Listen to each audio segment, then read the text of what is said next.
આ દેશની સૌથી મોટી મહાત્મા ગાંધી રોજગાર ગ્રામીણ યોજના જે માનનીય ડોક્ટર મનમોહન સિંહ દ્વારા 2005 શરૂ કરવામાં આવી મહાત્મા ગાંધી રાષ્ટ્રીય પિતાના નામથી આ યોજના આ દેશના હજારો લાખો ગામડાઓમાં સામાન્ય અને મધ્યમ વર્ગના જે લોકો છે એમને 100 દિવસની રોજગાર ગેરંટી આપવા માટે થઈને આ યોજનાની શરૂઆત કોંગ્રેસની સરકારમાં જે તે વખતે કરવામાં આવી હતી અને મહાત્મા ગાંધીજીનું નામ આપવામાં આવ્યું હતું, પરંતુ આ તાનાશાહી લોકો મહાત્મા ગાંધીજીનું નામ પણ આ યોજનામાંથી હટાવી દઈને જે રીતનો આ મહાત્મા રાષ્ટ્રપિતાની સાથેનું જે અપમાન કર્યું છે એના વિરોધમાં આજે જિલ્લા કોંગ્રેસ અને શહેર કોંગ્રેસ સમિતિ દ્વારા કે ભાઈ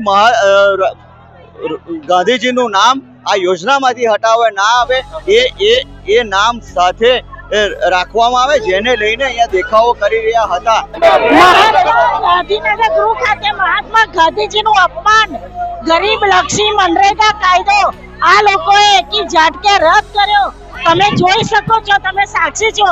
અહીંયા હજુ મહાત્મા ગાંધીજીનું અહીંયા અમે આગળ ગાંધી ચિંધ્યા માર્ગે અહીંયા ખાલી આંદોલન કરી રહ્યા છે. ત્યાં સુધીમાં અમને બોલવા બી નથી દીધું. મહાત્મા ગાંધીજીનું નામ સુદ્ધા નહીં બોલવા દીધું. આ સરકારે ગરીબોનો હક, ગરીબોનો રોટલો અને ગરીબોનો અધિકાર છીનવીને આ લોકોએ જે રીતે કર્યું છે એ ખરેખર દેશની જનતાને અન્યાય છે.